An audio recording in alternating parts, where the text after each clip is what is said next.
Well, everybody, I've been trying to get out some content at least every day in my video diary, so I'm going to try to do it now. But as you can probably tell by the look on my face, it's been a long day.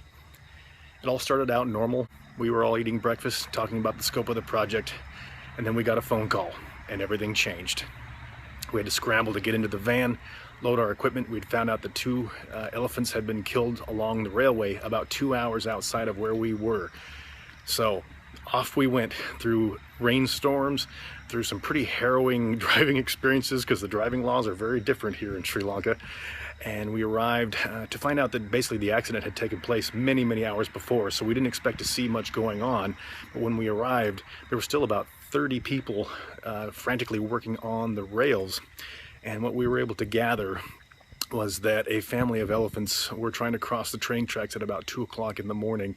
And we believe there were 2 young babies and potentially a couple of mothers. And a train was coming down the tracks, more than likely going faster than it was supposed to go, and didn't see the elephants in time, hit the brakes so hard that the pressure of the brakes actually split the rail and derailed the train.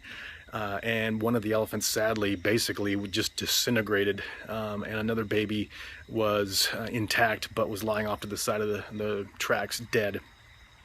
So not a good news for a family of elephants.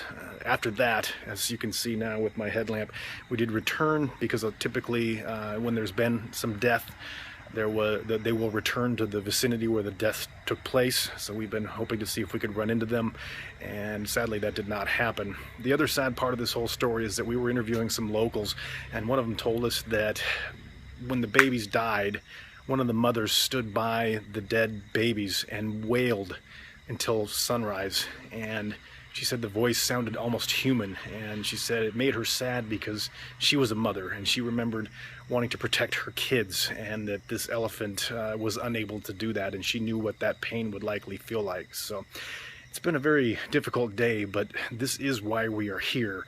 So I'm trying to take it in stride and just keep everybody informed and try to be grateful for living. So I'm going to call it a night for y'all. We still have a 2-hour drive to get back home, and I've got a very warm beer to drink. Good night, everybody.